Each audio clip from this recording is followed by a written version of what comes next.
Hey, welcome to Oye Cinema Club. Today we are discussing.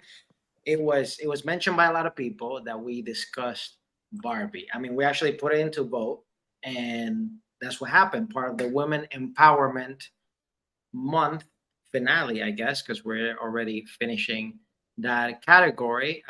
And here I am with my lovely host. We have El Dondino, Jason Eccles, and Marina, aka me, Steve. Wait, I forgot. Oh my god, wait, I have pink even glasses today. So we're discussing Barbie. One of the reasons that I definitely picked this movie or wanted this movie to be pushed forward was uh, because I heard a lot of whispers and stuff about the movie itself, but I knew that either if uh, woman didn't drag me to actually watch the film or we didn't discuss it in the cinema club, it was going to be difficult for me to actually like watch it, pay attention and stuff because I have ADD and stuff. So I'm super happy that this actually got picked and stuff. I was actually the tiebreaker when we did it last week, if you pay attention to all the episodes. And I want to discuss the first impressions. Before I get into mine, I want to know the other people's first impression. Let's start with the person that's the most color coordinated here out of all of us. And that is the one and the only El Dondino, to get it out of the way. El Dondino. Hey, I currently don't have anything pink to wear at the moment, but I do have this creepy pink doll that might be close to 100 years old. I don't know, definitely over 50 years. So I'm gonna turn her around so she's not staring at me with those creepy eyes. I saw this movie in the theater. I wanted to see it, and I had heard, pretty good things about it. And so it was that whole Barbieheimer thing. So kind of in a weekend, maybe, or I don't know if in an actual weekend. Anyway, but saw both of them, loved both of them. I really enjoyed this movie.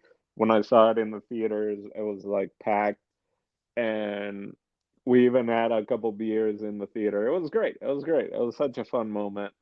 And not that I didn't like when I first heard about the movie about they were going to make a Barbie movie and it was going to be Margot Robbie and all that. I was like, this is going to be stupid. I love Margot Robbie. I think she's a great actress, all that. But I was just like, do we really need a Barbie movie? Do we really need one? And then when it started getting closer and like I saw maybe some teaser trailer and stuff like that, okay, there might be something there. And then because also like Ryan Gosling as like Ken, I'm like that does not compute, right? Of what I thought Barbie and Ken movie might be, and what age range it was going to be for. But then it also had a bunch of other actors, and I knew Trudy Gatwa was going to be in it since he's the new Doctor Who, and so I was really excited about that. And he's in Sex Education, and so I was like, I want to see more of his acting. And even though he's not a big role, he's one of the cans. I wanted to see for that reason. Saw it, really enjoyed it. Then Will Ferrell pops up, America Ferrera kills it. Very enjoyable movie, and it has a little bit of everything for everyone, and some dark moments, some moments that are really eye opening, and yeah, so much fun. It's got some Birkenstocks, a little bit of everything for everyone. Not Thank Birkenstocks. No, was it not Birkenstocks? What are they They called? were Birkenstocks. Yeah, they were. Oh, okay. Not you mentioning it. thank you Hey, for that, Dino. Let's go with Marina. Yay. I too saw this. I don't like that the reflection is in this. But I too saw this in um you can take the glasses off now. you know what? I too saw this in theaters. Um, it was weird because I wasn't as hyped as you would think, just based on me usually being the average demographic for a movie like this. So when it was coming out, I think it was like, it just picked weird times. Like it started filming during COVID. And I remember being like, what an interesting thing to start filming when the world is like burning, but it's cool. And then it came out during the actors strike. So I was like, man, maybe I'll wait. Like, yeah, we'll see. But thoroughly enjoyed it when I went to go see it. I didn't realize it was going to be like women empowerment. I kind of didn't like watch any previews or anything before, like, so I didn't realize like what the messaging was going to be. I thought it was just going to be like a live action movie about something kiddie, which a lot of people like a lot of productions have done. Like we're remaking a lot of our childhood favorites and turning them into live action. So I didn't realize it was going to be like messaging and for women and adults. So it was really good. Watching it again, just I probably cried more because I went to the movie theater and it was just more so like, oh, this is so cool. But then like watching it in my living room with a whole bottle of wine, I was, I was just like, oh my gosh, this is beautiful. So yeah, definitely great to watch it again. Nice. Thank you for that, Marina. Next time you can share a little bit of that wine bottle. Let's go with Jason. Hey. So this is my second time seeing this movie, sorta. I saw it, when it came out in theaters in the summer, last summer. But I kept telling people, oh, I fell asleep during the first 20 minutes and I saw like the last 20 minutes, which was way off. First off, I didn't fall asleep on this movie because it was bad. I just went at a really late time because kept being sold out and we kept having to see it later time. I fell asleep in the first 5 minutes of this thing. Like, as soon as that first dance number starts, I'm gone until they had taken Barbie Land back from the Kens. Like, then I woke up. So that's all I saw. And I was like, what is this movie? This thing is really interesting. It's a very timely movie. It's of the moment, and I think they did a great job on that. I didn't know that it was going to be this. I doubt if anybody knew it was going to be this. I had an inkling it was going to be comedy, just because the cast that was lined up in this thing. I'm like, oh, all these people handle comedy, so why would you not use them in that vein? And there are some really funny moments in this movie as well. So it's I can see why it's a blockbuster. It has a little bit of everything in it, honestly. But I think it's a comedy first, but it's a very conscious comedy, if that's even a thing. It is with this movie. I liked it. I liked it a lot. Like I said, it's different. It's different than what you might think it is, because there's definitely a lot of it's all social commentary, which I think is brilliant. What I found funny upon this very first viewing is, and this I can only have this upon retrospect, because when the movie first came out, I remember like everybody had an opinion about this movie, and when I think back to everybody's opinion, nobody was right, because everybody saw a different movie for some reason. Because I think this movie's like so socially charged. Everyone who talked about this movie, I feel like 80% of people got it wrong. So that means that there's like 5 different opinions probably, right?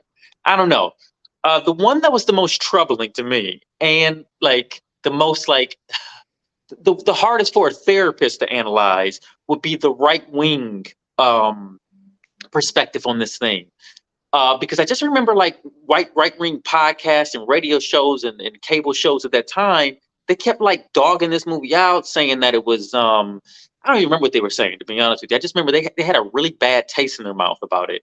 And when I watched the movie, I like, the movie's about you guys. You know what I mean? The movie's about cis white men in their desire to like be the patriarchy and control everything. And I'm like, but then also it's through Barbie's perspective, because in Barbie Land, that's exactly what they're doing. They're like marginalizing the Kens, right? And it's so funny that they didn't see any of that. It's happening on 2 levels in this movie, and it still went over their heads, or they saw it and it made them more angry to have to see themselves. I don't know. Yep. It could be either or. But I think this movie stands out. It's one of those movies it's going to be good for a really long time because it's well constructed. But my hope for a movie like this is that in the future, people will look at this like, I don't even see why this movie was necessary. Like, that's my hope. That would be my desire, that this movie doesn't stand the test of time for that reason. Who knows? Hopefully we get there. But as it stands, I thought this thing was pretty enjoyable. Thank you for that, Jason. I'll go very quick and brief with my initial thoughts and first impressions. Um, I'm gonna say that I had, even though I knew maybe some of the contents of what the movie was going to be about because of what the whispers that I heard from friends and people that saw this movie in premiere and everything. I also came with a little bias too because I was like, this whole movie is just a giant commercial to sell more Barbies. That's what it is ultimately. And then when I really got into the movie, to be honest with you, Barbie, amazing. Ken, amazing. But to me, what really sucked me into the movie and got me very into it were all the cameos that happened throughout this movie. Because I think they all had their little moments of shining. Even I was like, where's Issa Rae's moment? And then boom, it came out like towards the end. And like all those things made the movie to me more lively.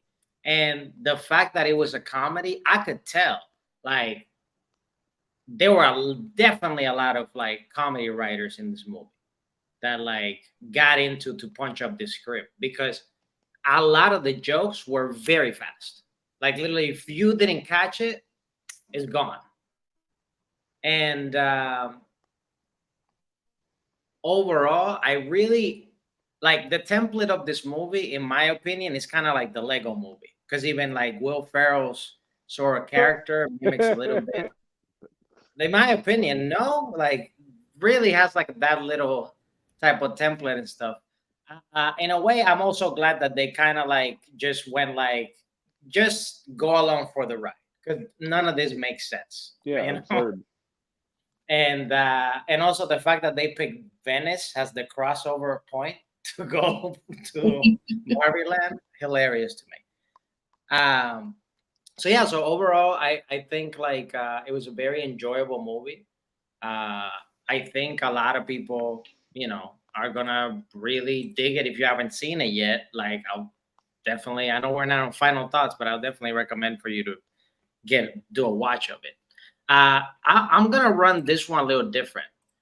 So I don't want to go necessarily with the typical what's your favorite scene or what's your favorite character. We might touch on those, but I actually want to go on a quick round of everybody to just mention something in particular that they want to discuss of the movie because there might be some other things that some people are more interested in than others. Some might want to talk about the cinematography. Some people want to talk more about the clothing, whatever it is.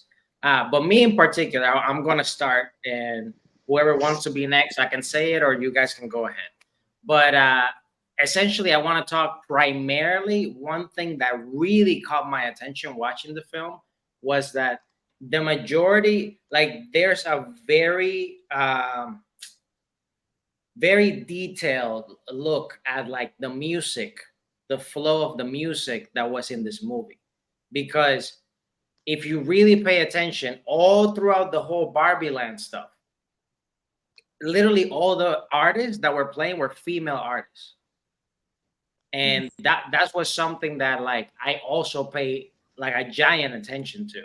And I was like, wow, like really this movie like was crafted detail by detail. Like you can really tell that they really thought this movie very well out. So like is there anything like that that you guys noticed that like really stood out that maybe some people didn't pay attention to?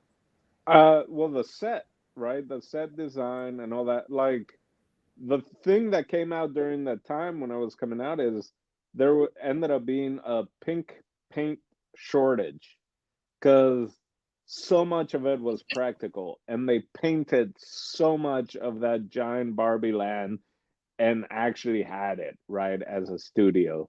So that right there really, for me, I like more practical than, you know, so much CGI, so much green screen and all that. So to be able to see it, it was great. But then this kind of movie can lend itself for the times that they're doing the CGI or just the crossover, right? In the little convertible, because it has that like almost an, well, it's a convertible. It feels like a 1950s or whatever, where it's just like the background kind of seems to be moving and not them. So they were able to play with that stuff and make it more like a Barbie playset and all that. I thought, I mean, the beach, the water, like, yeah, it looks so great from a set perspective. And it just felt like a world. It didn't feel fake or forced.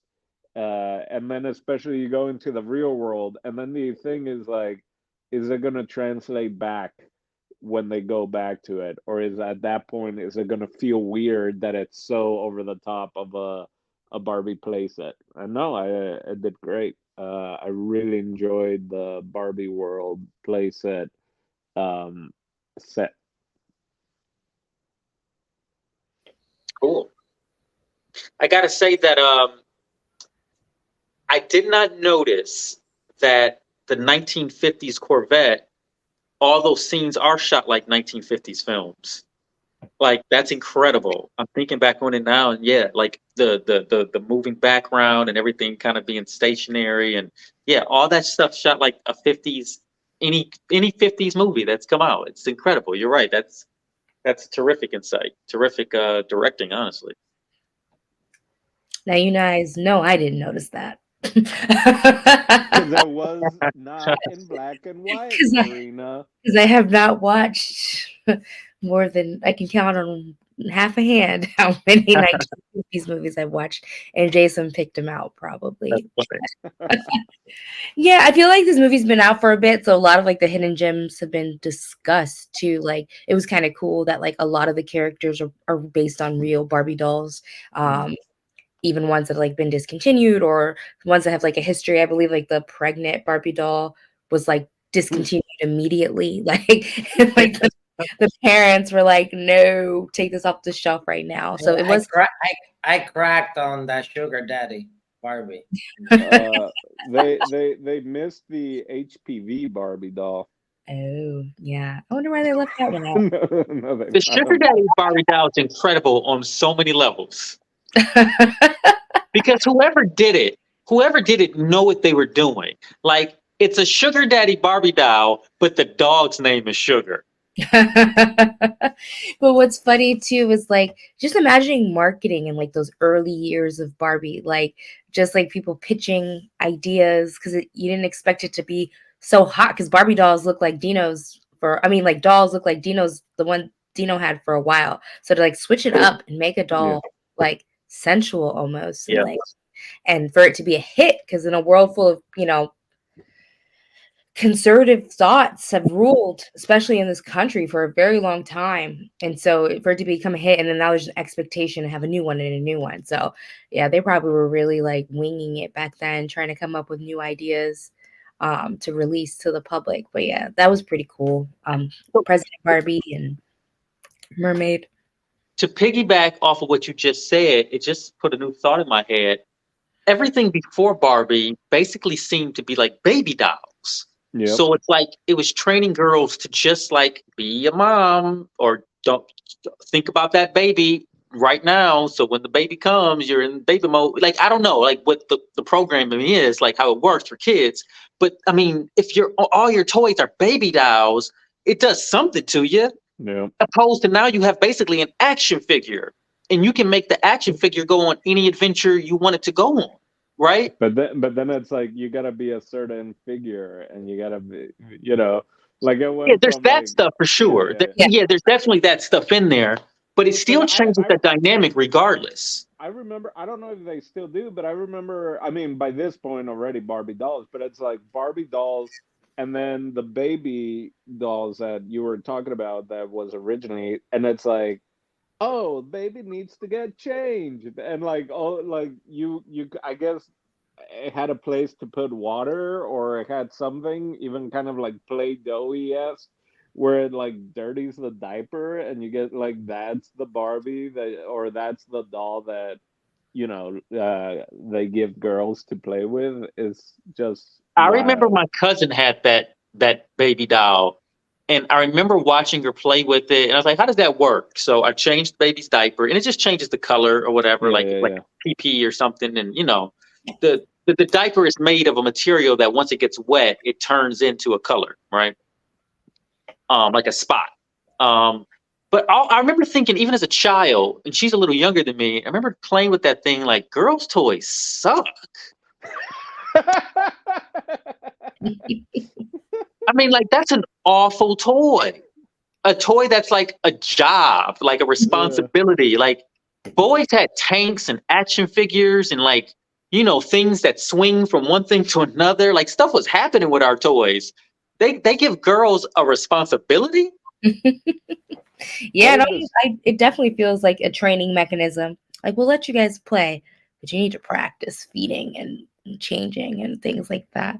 Yeah, none of this. Oh, speaking of cameos, also Alan, right? Speaking of discontinued toys, like Mhm. Michael Cera, like that He did was great in that role. I thought yeah, he was that fantastic. and that was an actual doll also, that they're like, I guess Ken needs a buddy, and then they're like, oh, this is stupid. Why would he need a buddy? And you I, guys I love ever, how they're playing with Alan sort of being gay, but like not gay at all. Yeah.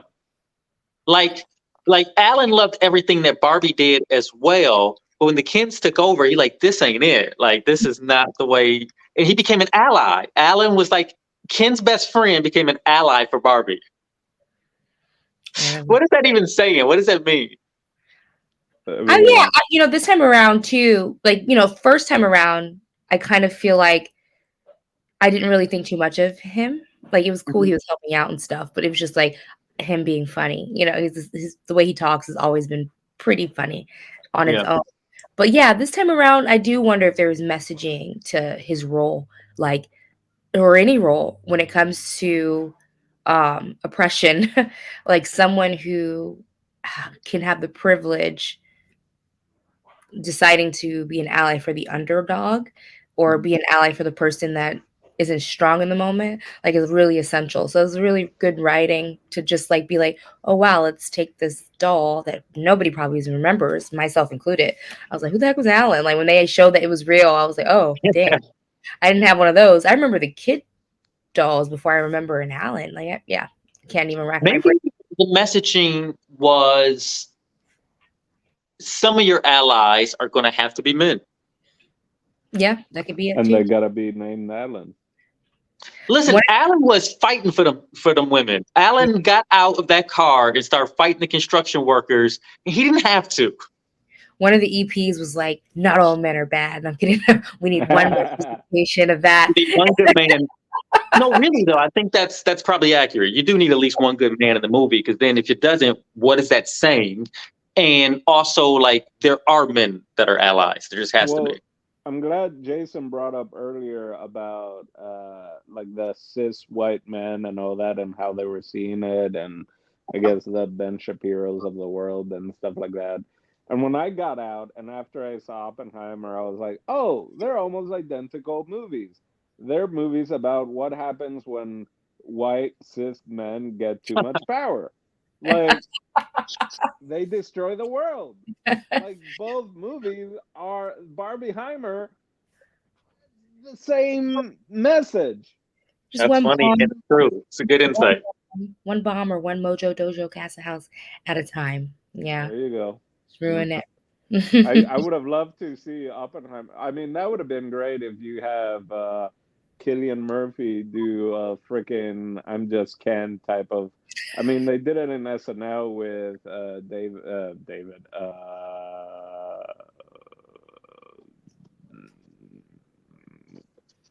One What's of his this. name? That was dating Kardashian, and before that, all the musicians. Oh, yeah, the Yeah, guy. anyway, so, but it would have been funny getting the actual Oppenheimer people to kind of do a spoof of Barbie, and vice versa, having like Margot and Gosling do kind of a Oppenheimer bit. But There were memes aplenty for that, for sure. Yeah. So instead of favorite character, what was your favorite cameo? Oh wow. I think well, I have to think about that for a second, but off the top of my head, only because it's right there, Midge is a pretty great cameo. Like I didn't know about the pregnant Barbie, and maybe like some in the back of my mind, I kind of remember it. Like what year did that come out? Does anybody know? I feel like that would have 80s? been like 78, but that would have been before my time. But I kind of remember it. I do not. The TV one was wild. Was that? It's just a great cameo because they mention it, and then she just pops up out of nowhere and scares Will Ferrell, which is just a great callback joke. 1963. Oh wow, yeah, definitely before my time, but still, when I kind was of the remember it. TV screen Barbie? The '80s TV screen Barbie. Also, there was a lot of, was it Chevy commercial? Like Ford. Like she's driving General like Motors. yeah, Ford must, like it was just No, there's no Ford. Everything's General Motors in the whole movie. Well, when they got into the real world, everyone was driving the same cars or the same General They were Motors. driving Blazers and Yeah. Suburbans. And EV, right? That wasn't American Oh, Ferrera the Hummer EV, yeah. Yeah, it was. Yeah. Yeah, that was a commercial. I wanted the Hummer soon as it pulled up the first time in the movie. I was like, I want that car. Yeah. Mine's a mix. No, you go. Mine's a mix between what's the wrestler's name? John Cena. Yeah, when he replaces Dua Lipa in the water. He's super random, not Barbie related at all. Like, oh, that was Dua Lipa. Yeah, she was like, "You're gonna put my song in this movie. I'm gonna be in this movie." But the America Ferrera's husband very briefly pops up when she's like, "We're just gonna leave, Dad," and she's like, "Yeah." Like he's not like basically he's not even gonna notice. And I totally felt that as a married woman. And the fact that he was like practicing Duolingo, which is exactly what John does when he gets any free time. I was just like, it's so funny. Like he would That's just hilarious. be Like he'll be fine. he'll be so pleased with himself. It was perfect. I love that. He said pings in Spanish. So just a fun fact about the John Cena cameo. So I heard this a while ago. So apparently he was filming like close to like where the Barbie was filming, and Margot Robbie asked for the favor so he can come and do that cameo. Well, yeah, I think it was a combination of things like that, because they filmed in London, right? Part of it. Yeah. I think, but people finding out about the movie and wanting to be like, oh, can I be in? Can I just be a bit or whatever? And the fact that it's all the different Barbies, it's like, yeah, we can just, or all the different Kens, yeah, we can just plug you in, right? So it was kind of a word of mouth, is what it sounded like, of people like, oh, Margot is doing this movie, Gosling is doing this movie. That kind of went that way. I don't know the actor's name, and it is kind of a character thing, but just because he tends to play this character all the time, who's the one who's I mean, he's not an intern, but it feels like he's always playing an intern. And is he in Succession or plays that type of the cousin? No, but that type is in Succession and in a lot of movies, honestly. But no, I've never seen that guy before. Oh, really? I thought. Wait, who? The guy who played the little flunky intern sort of guy. That then actually gets shot in the arm, and they're like, "Oh, this is Barbie world. Nothing. You can't get hurt." And he gets shot, and he's the only one that's hurt. So did I just get shot? But then the one that surprised me was Rhea Perlman. Who is Rhea Perlman? The inventor of Barbie in the Martell office. Oh, Ruth. Yeah. Is that no, Rhea Perlman, right. I thought that one kind of surprised me too. That wasn't really a cameo. That was a full-on character that she was playing a real human. Well, still kind of cameo to me, right? You're in it She had less two than scenes. yeah, but in less than 5 minutes, right? I don't know. No cameo. She was playing a character. Cameos generally, just so we know what a cameo is. A cameo is generally you playing yourself in a movie, or it could be a very small part, like 1 to 5 lines, and you're out of there as a celebrity. Well, the one I always go back to is Jay and Silent Bob as cameos because Jay and Silent Bob Strike Back specifically because everyone is in it, but only for like 1 or 2 scenes, like Tracy Morgan.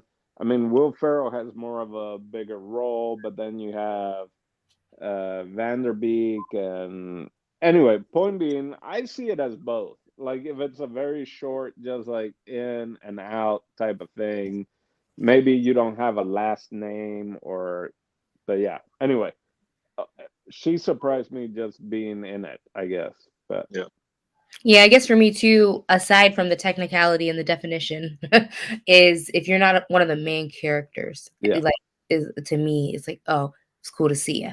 You know, even though it sucks that the person who is playing the person who created Barbie isn't one of the main characters. To me, she just wasn't. She was a hallucination at one point, like, and then she pops up But- at the end.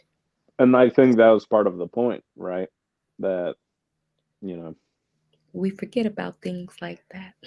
I mean, listen, this is a tightly wounded script. Like this thing is pretty incredible because when you have an IP like Barbie, and someone says, "All right, write us a Barbie script," or however that comes about, like it's a wide open canvas, and there's so many directions you could go. And I remember thinking when I heard like there's a Barbie script and they're going to produce this thing, the first thought I thought was like, well, how is it going to work? I had no clue, and it could have went anywhere. And I guess I was like, I guess if I'm going to go watch a Barbie movie, in my mind, I want it to be a comedy, and I thought like maybe it could be a little goofy and meta the way the Brady Bunch is, right? That's where that's where it makes sense for me. And I think it does sort of hit that sort of weird sweet spot where the movie is hyper aware of itself. yeah well it's definitely meta and sad well the fact that in the real world they know what Barbies are right and Mattel is the villain which is just funny in itself so there's a lot of satire very meta breaking of the fourth wall similarly how they were going to do it I remember the teaser was kind of just 2001 of Space Odyssey like that was the first thing and that's what kind of threw me off because it was like giant Margot Robbie gorgeous like the original Barbie doll and then the little girls and I was like ooh I don't know if I like this like this might be weird having little because I was like, are these little girls? Are they gonna be like the whole idea of what they kind of talk about in the movie that Barbie figure is unrealistic? But almost immediately in the movie, she starts talking about existentialism and like dying and what happens when the lights go off, and then like her feet going flat and. So yeah, but from that original teaser trailer, I was a little worried of like what way are we going with it?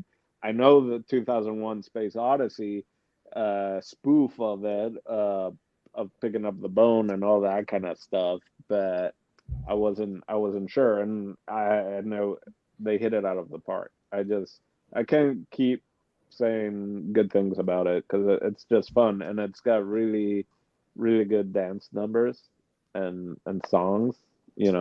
Nominated for Oscars. Yeah, the two original songs for this movie are incredible. Just great pieces of music.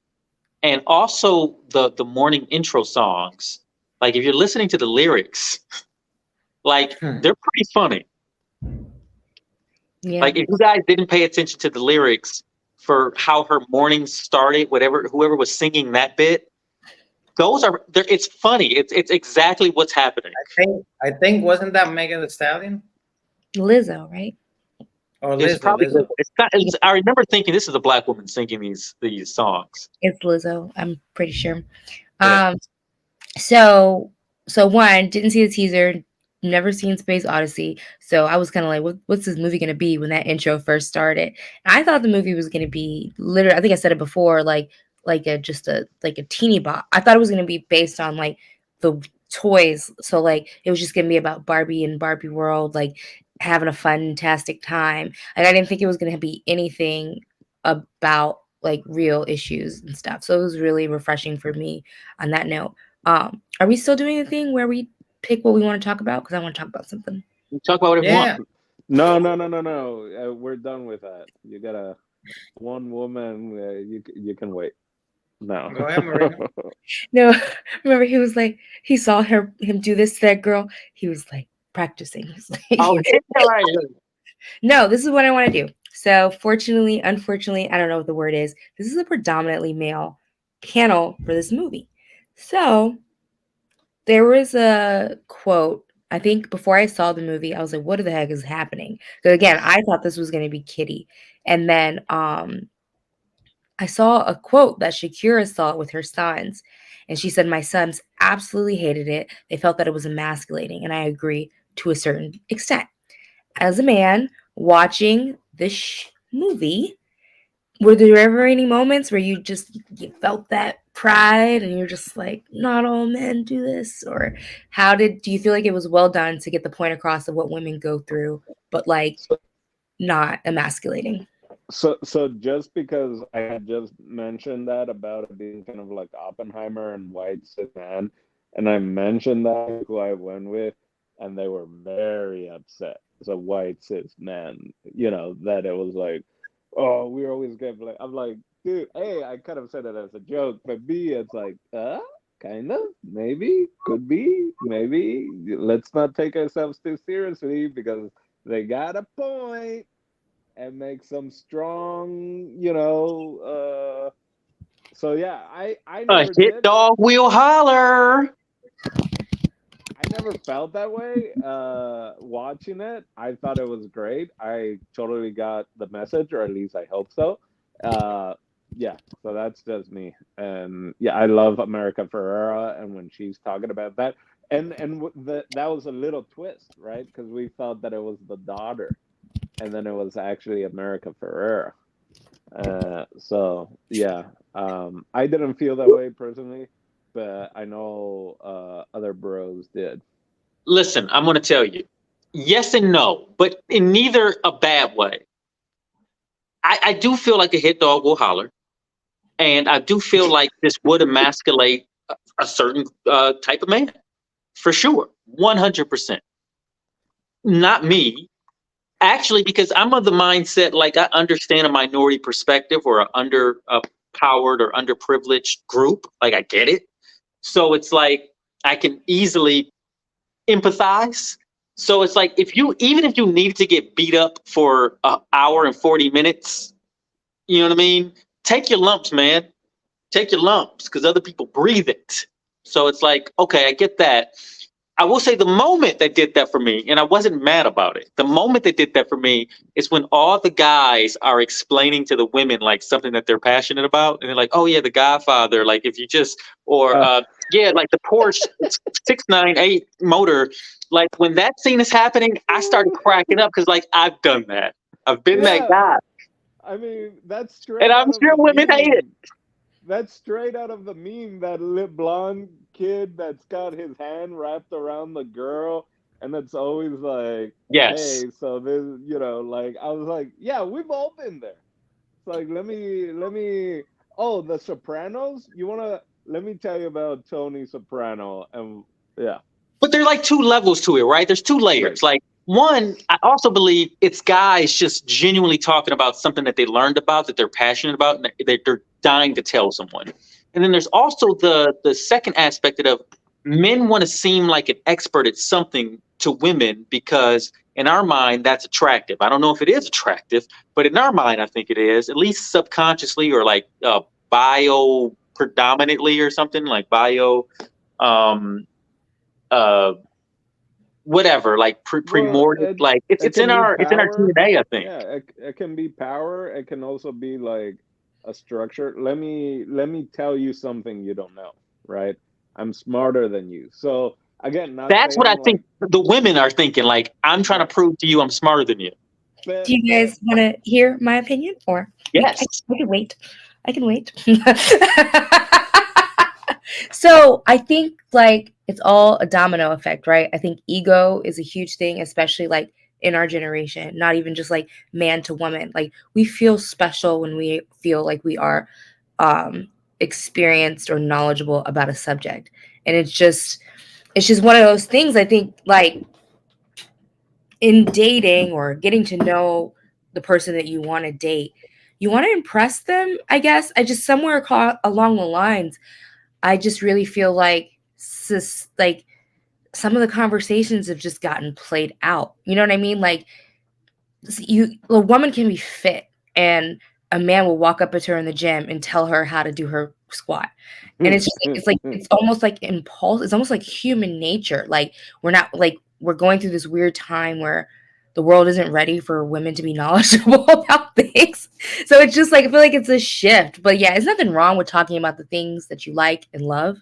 I just feel like sometimes mansplaining, I guess that's the word that super popular. Sometimes there's no comprehension that like you're sounding pretentious or arrogant. And again, not just in these scenarios where it's like Excel spreadsheets or working out, just people in general when communicating, if they feel like they're such a pro in it, they're living for the compliment more so actually understanding or reading the room that the person they're talking to, one, isn't interested, or two, also knows, two, it's okay for you both to be knowledgeable on a subject.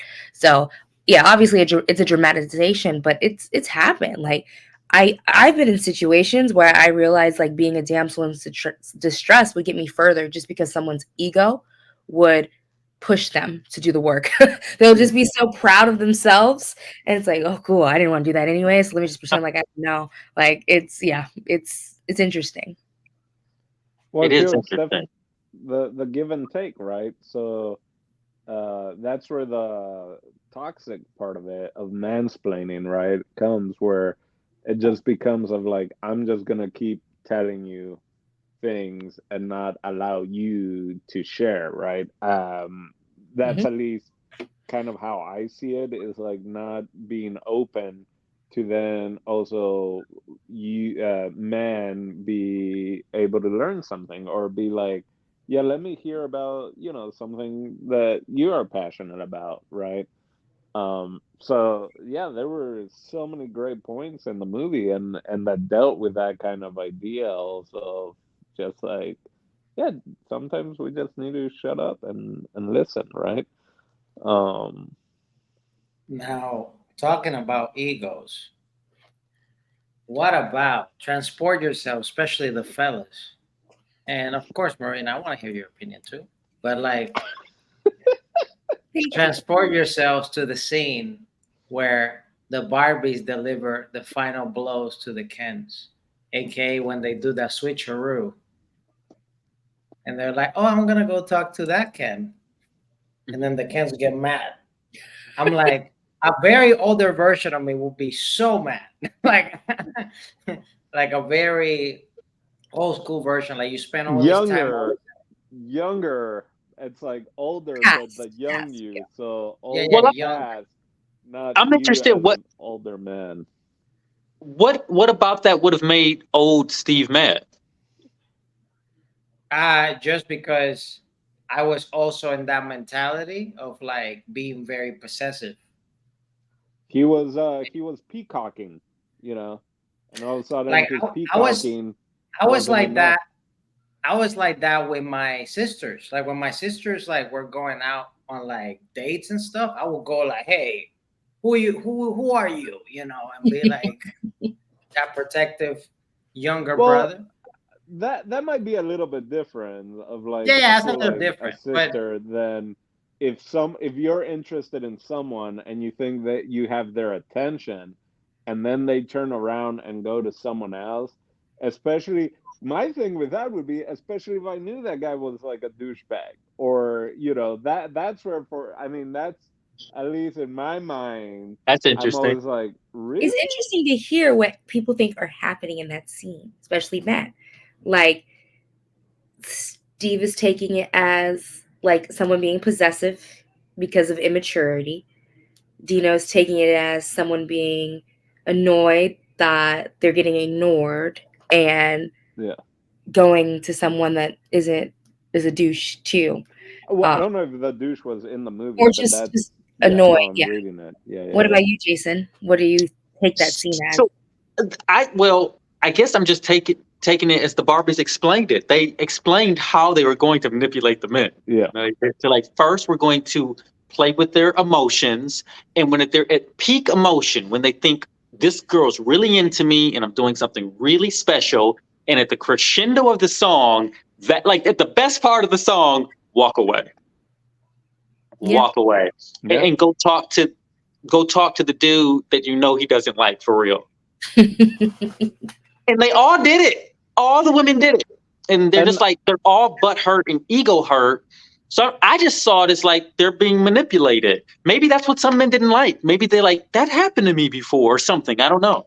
And we are kind of all been in some form in the arts or comedy circles, improv, acting, all that. And you have just like the egomaniacs and just like I walk on water type of thing.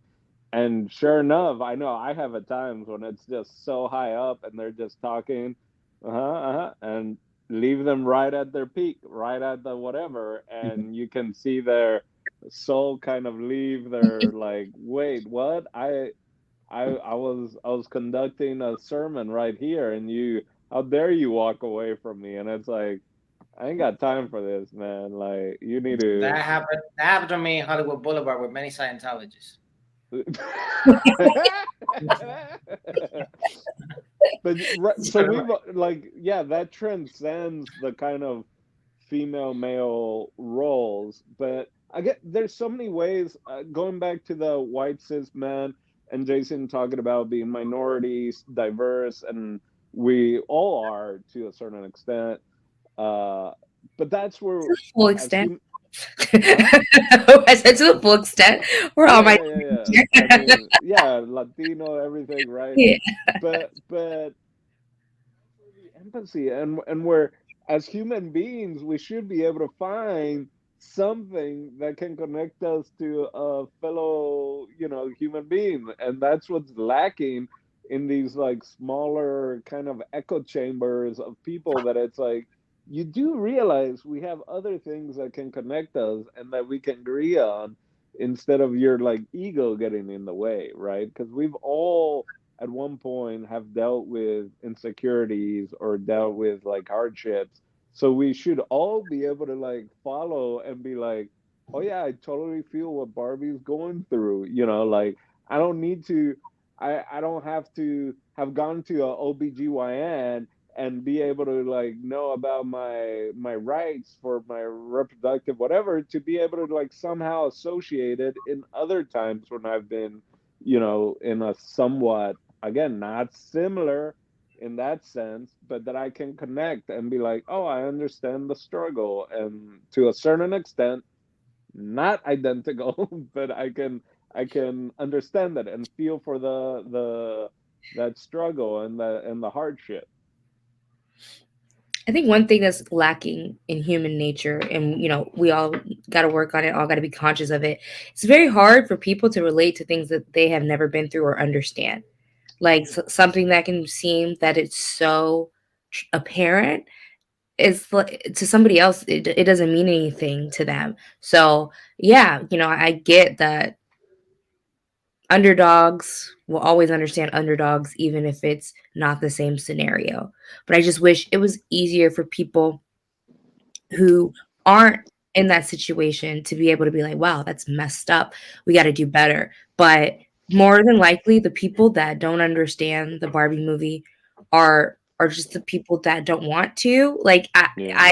I've met people that would be in that category. Like when a woman says all men are bad, a good man knows that he's not in that category. When someone says all this, anybody puts an all label on something, it's not you, but the problem exists. And a lot of people don't know how to like live above that. They're just so sensitive because like, well, I'm a man, so that's no, I'm not bad. No, you don't realize like the mission like giving people equal opportunities and not making them feel bad about themselves and they're only supposed to make babies and just smile, that has nothing to do with you. This is not attacking you. This is attacking the system that's been put Yeah. in place, unfortunately, by people that look like you and have your same body parts. So it just, you gotta, like, and same thing, even when it crosses over to racism, like,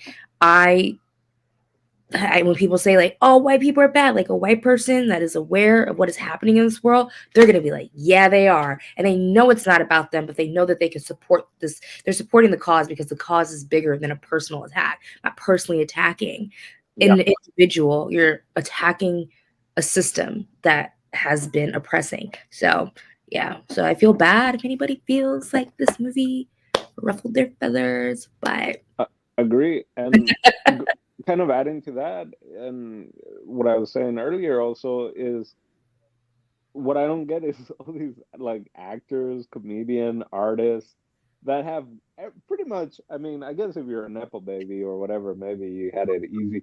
But for the most part, everyone was struggling at some point and like had to go through certain things and were aware of certain things when they were hungry and they were going like paycheck to paycheck and doing this. And then all of a sudden, and they're like satire. A lot of people that have been on SNL or whatever now, I guess, are in their like 60s and stuff like that. And all of a sudden, it's like, how do you not understand what is going on now, or the satire now? Because you were doing the satire 20 years ago, Yeah. and you got it, and you understood it. But now all of a sudden, it's the woke, and it's a this and that, and I'm Can you just give me an example? Because I don't know. a little bit Dennis Miller, a little bit, like people, we can update everything else. Um, Also, Corolla, maybe a little bit. Um, there are some female cast members from SNL, also from late 80s, early 90s. Victoria Jackson, I think, just kind of, I'm just sticking to SNL right now, but it's away from that as well. People that were during like hippie and 70s. So it's like either you were always that, and because you were able to get a job, you just pretended to be this separate thing, or somehow at some point you get separated from the reality or lose touch. And so many of these movies and so much of what we've been going recently, I'm like, shit, I hope 20 years from now, 30 years from now, I'm not that. I mean, we got enough of these conversations that hopefully Steve or someone can show me, like, you were on this side of the aisle, and so why has that changed? And that's what I don't get, when it's like all these people, or a lot of people, all the people, every single one that used to be on, like, open and aware of situation, and peace and love, and hippy dippy 70 summer love and all that, and we're part of that, are now all of a sudden like, oh no, it's not cool. It's almost like, yeah, you guys were ahead of it and you guys knew what was going on, but the rest of the society wasn't. But now they feel attacked. I don't know. I'm gonna. it's hard. It's hard to. I think it's a lot easier to fight for something when you don't do it already, right? So, like, if you were promoting love during the hippie era, right? You were promoting like this, yes, but maybe you weren't conscious that you isolated your black friend.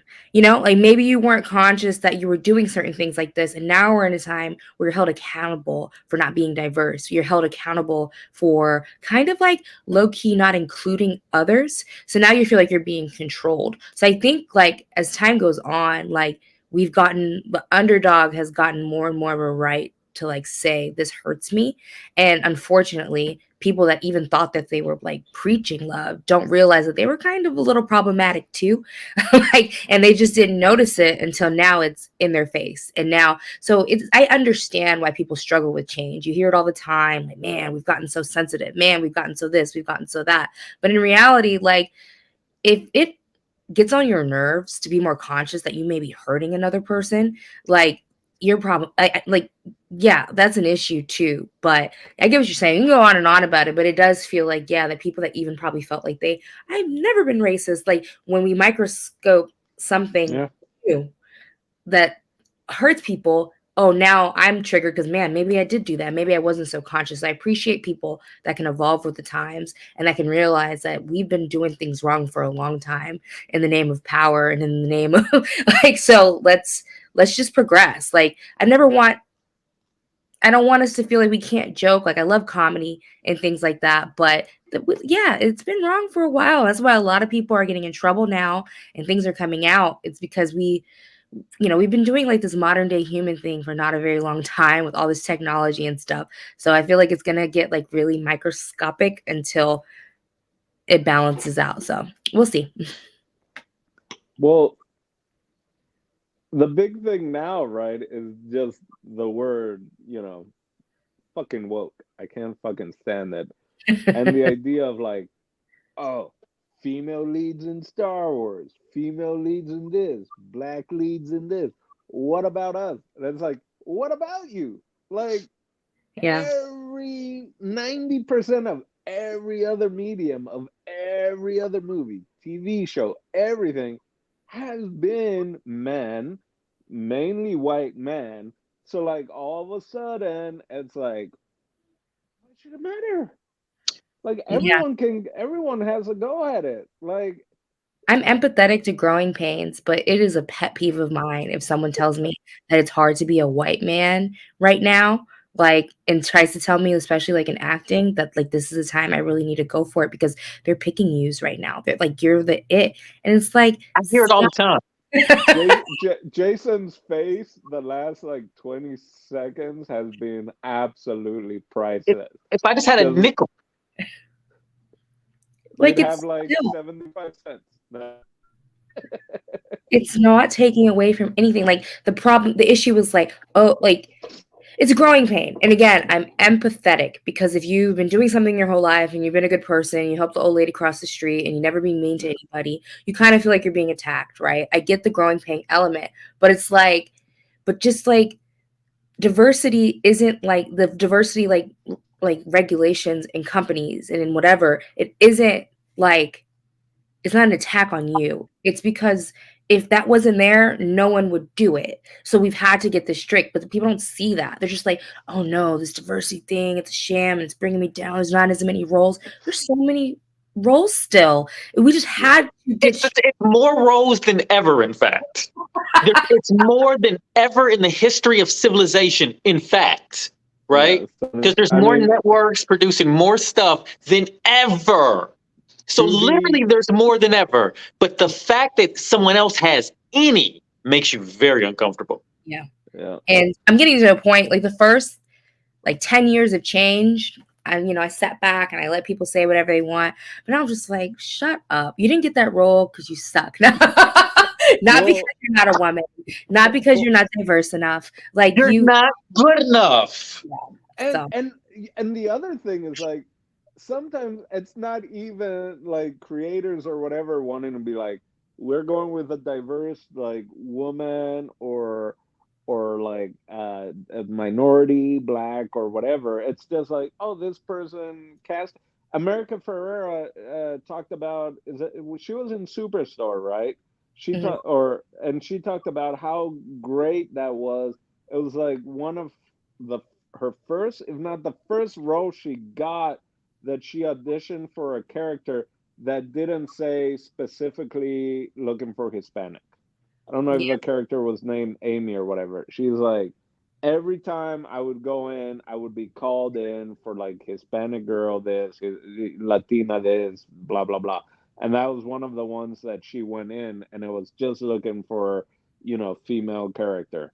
I love that. And That role yeah, is very much as a manager of a convenient like a yeah. superstore, and it's And like, so there's a lot of those like it's just like, hey, we're maybe just trying something new, not because trying to push something, but just like, hey, let's try something new. And then for me, being a little more Latino ambiguous at times, except my when I talk, like other people come at me and like try for me to get on their side, like fully, I guess, 100% white cis or whatever you want to call it. It's like, blah, blah, blah, blah. And I was like, well, actually, like, Even if you were right, darker, I am a yeah, darker, half black, half Hispanic person. yeah, People don't know that I'm half black, so even they just think I'm gonna be on the side of doom, and I'm yeah, just like, no, it's got. We could go on and on about that, like yeah. on a sidebar, But but like, yeah. yeah, but the people like be like, right, right, and I'm like, well, I do speak Spanish, and I grew up in another country, and this and this and this, so nah, bruh. I don't know if I Well, was thinking this earlier today or if I thought it after watching the movie, but this thought did come to my head. I was thinking how odd it is to complain about representation in Hollywood specifically, Marina. When like if you complain about like you feel like if you're a white man and you complain about you're not getting the roles and there's all these diversity projects and initiatives going on. Uh, it's wild because historically speaking, at least 99.6% of all media has been white people, white men specifically. Historically, I just mean like over 100 years, let's say. It's all been white men. And that any minority would have any more than that 0.04%, right? Like if it gets to like like if it gets to 1%, like it's not even at 1% right now. If it gets to 1%, like it would drive people insane. Well, world think over. about think about the whole blackface thing, right? It was white people doing blackface and having the gloves and all that. And then when I was finally like, okay, we will have black people, but they have to do blackface as well. So it Right. looks like white Wild. people still doing black. It's like, how many different layers are we putting on this? Of just like, Wild. It's like here, put on more black makeup. yeah, yeah, yeah. So you look like a white person being a black Doing person, right. and then we can accentuate the stereotypes because now it is a black person, but they're It's doing, so wild because it's like there are certain parts of America that wouldn't accept even a black person being misrepresented. Like you have to pretend to be a white person being a black person in order to still be a working black person. well, the Shirley Temple going down the stairs with Bojangles, I think it was Bojangles, and they were holding hands, and that got edited out of Oh yeah. pretty much the whole South, and I think other places as well, because it's like, ooh, no way we're having a black person hold the hand of a white person, more so a little girl, right? So yeah, that's been going on forever. And to even acknowledge that's the crazy shit. It's like, yeah, it's not you, bro, and maybe it wasn't your dad or your uncle or even your grandfather, but you just it happened. We can acknowledge it and we can try to go forward from here. And then But the in fact the that same you get defensive, then it's like, well, maybe you are part of same the applies. problem. The same applies to, yeah. So like I said, the movie, the underdogs will always understand underdogs for sure. And I will always love America Ferrera's speech that she says when she just finally has her moment of like what it takes to be a woman. And at first I thought it was kind of crazy that they even like narrate it, and they're just like when Margot says she doesn't feel beautiful or whatever, and she was like, I guess we should have picked someone besides Margot Robbie to get this Yeah. point across. But it is so true. I've seen some of the most beautiful women feel so like broken down by society and just useless and just like hopeless. And so I'm curious, and I didn't have time to look it up because I didn't look it up after the movie. I watched it the first time. Who wrote? Do you guys know who wrote that? Did America Ferrera write that, or was that someone in the writer's room? Like, I don't know who wrote her speech about being a woman. I would Well, assume it was a writer. it was the director writer, right? What's her name? I can't believe Greta we haven't Gerwig. brought She it. wrote the script. Oh, Yeah, Greta Gerwig. yeah. She did. Well, Okay. she wrote the script with someone else, right? but yeah, I think so. And I know Margot like had a big say in it as well. Um, but I know Greta was like the main writer director, and yeah, Yeah, that is a really terrific monologue, like masterfully delivered by America Ferrera. Um, because it makes you think. And like as a man, it's like, wow, yeah, it is a lot. That's crazy that you have to walk on those landmines. But also the fact that like women need to be reminded of all the landmines they walk on because they walk on them so much. Sometimes it's like second nature. Or yeah, not you're walk, avoid them. I don't mean walk on them, but avoid them. Walk near yeah, them. Yeah. that's just part of life, right? So why even bother trying to change it if you're just accustomed and used to, and you grow up and that's the only thing you've known? So why try to make a difference or change, because Yeah. that's what The you've been way programmed. and the way oppression works is that you do feel like you're a rebel to the system if you don't want to be a part of that. Like you feel like, oh man, it's not that big a deal. Women have been dealing with this forever, so you're just part of it.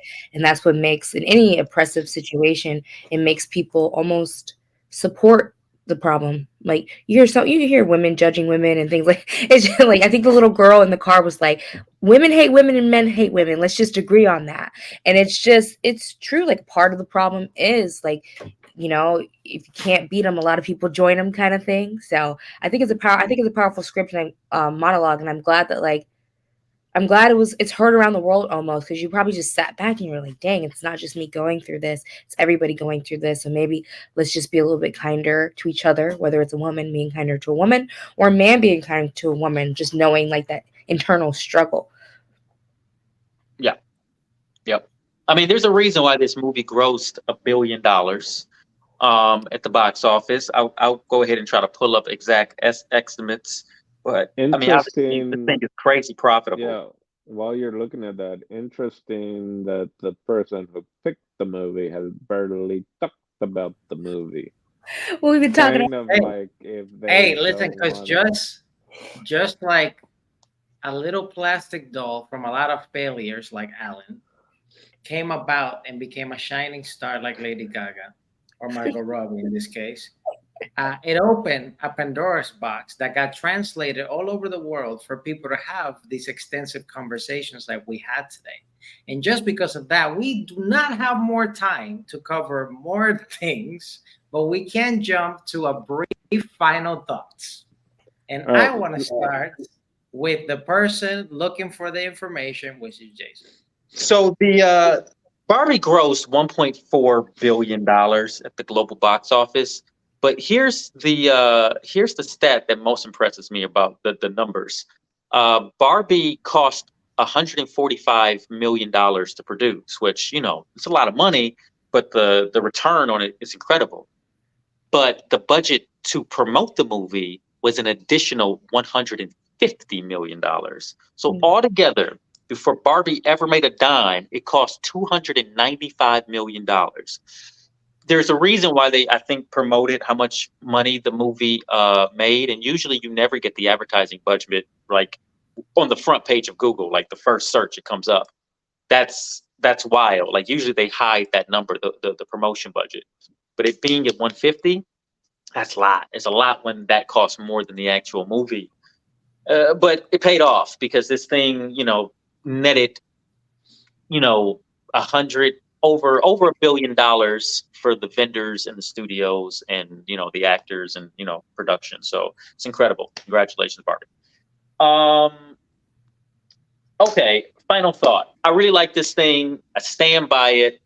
Uh, it's hard to recommend to everybody, considering there is a global minority that may not enjoy this movie. But even then, I think you should see it and just deal with those feelings and have them, and just realize that there's a woman in your life that probably loves this movie and thinks it's everything and identifies with it, and maybe you should ask why.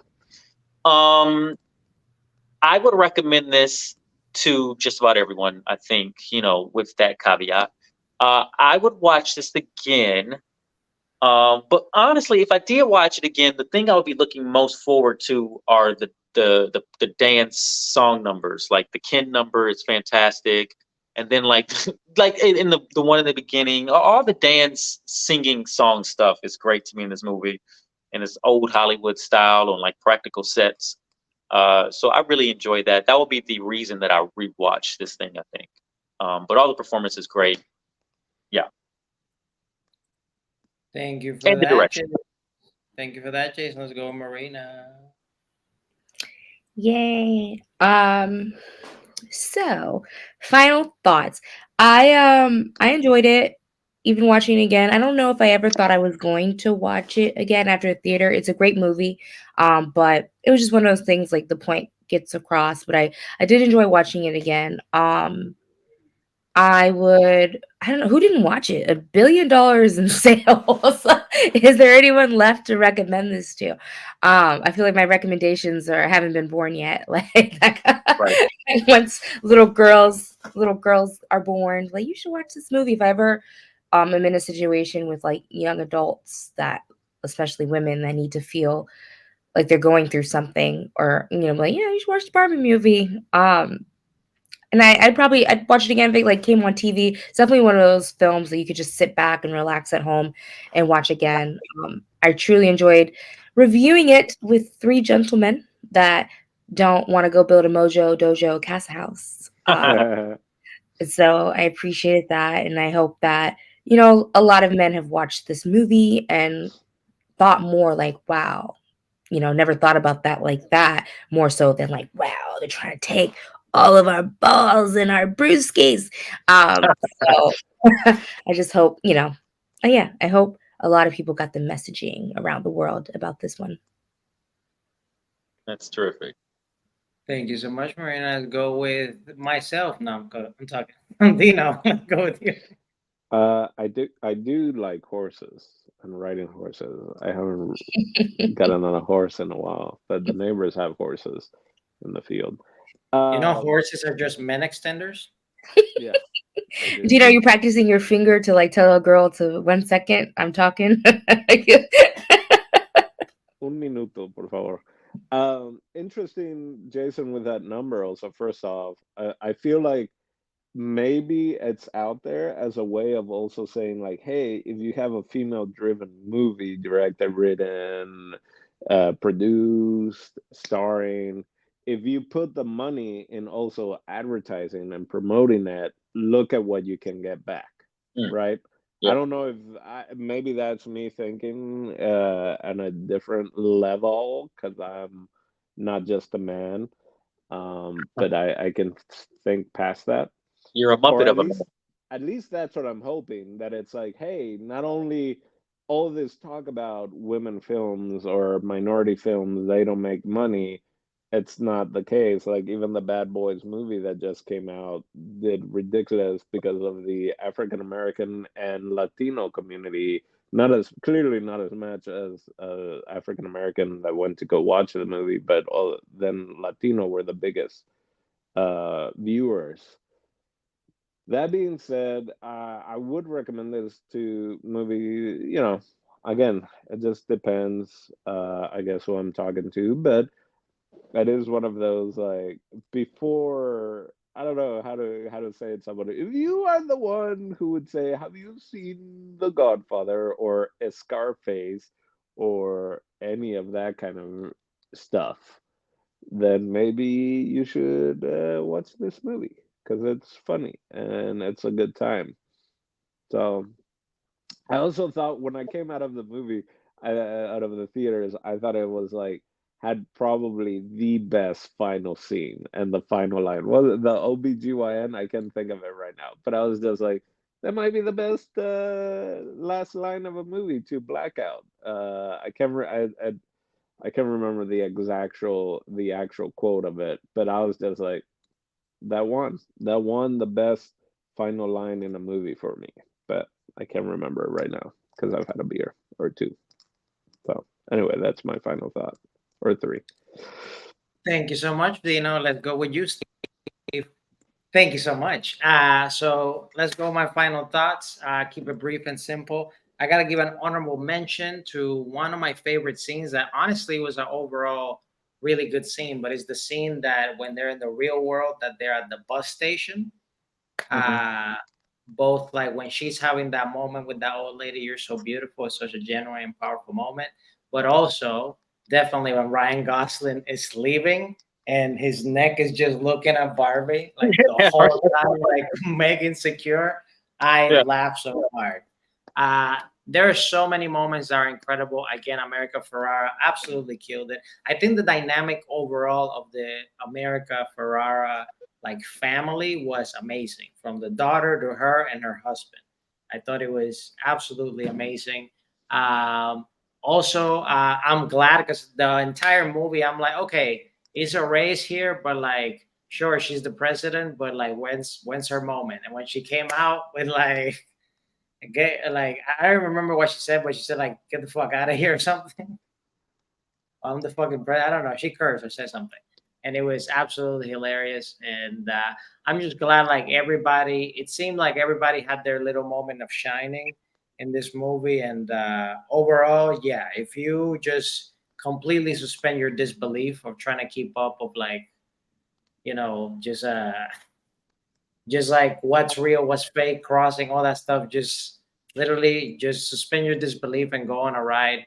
And I think overall it's a great movie, and it's definitely a movie that you want to watch. I would say more than once, because it's a movie that it has so many things from jokes to like actual meaning things that like you can catch by watching it a few times. Even though this is my first time ever watching it, I'm more likely will watch it again, and definitely will recommend uh, to anybody that hasn't watched it and is like above. Yeah, somebody above, I would say 16 or 18 years old. I wouldn't recommend necessarily the kids to watch this, because I think sure they might get lost in the colors, but they won't get anything of this movie, in my opinion, I guess. Is it But this PG-13, right? There's no way this is PG, right? Not I'm sure. not sure. Let me. She says sort of F. She sort of says the F word in it. It's PG I'm 13. just saying because of the sexual, there's some sexual talk also, maybe. It'd be great if It's PG-13. yeah. Only because they brought up OBGYN. That's why. Sure. I think too. I felt the same way about Issa as well. I almost had a moment where I was just like, did they just have to have a black Barbie? She's only gonna have like one line. Like I was like, oh boy. And then, but I love the ending too, where basically like I love that the thing is like anybody that's oppressed, like the messaging isn't that we want to like take over the person that is in power. We just want to be more responsible with power. We want it to be fair. And so they made it funny, but I just did think it was funny that it wasn't like we win, you guys lose, back to being nobodies. Like first they have the moment with Ken where they're just like, how about you be yourself? It's not Barbie and Ken, it's Barbie Ken, like you both are people. It's just like we need to live in a world where we're both people and we respect each other. So with Issa, she was saying, we want you guys will eventually like, you know, be like they were like, can we have a job? And she gave it was just funny. She's like she was giving them scraps and they're like, oh, can we have this? She's like, no, like they wanted to be like a part of like the government or something like that. So I do like at the end that she had like her dry humor that she's known for in her shows and things. It was good to see that because at first I was just like, okay, I'm just gonna make her president. It's like Obama all over again. It's just like, here you go. Like nothing else. Like, but yeah, I do like that in the end she had like some powerful lines. Sorry, that was your final thought. That's the final thought.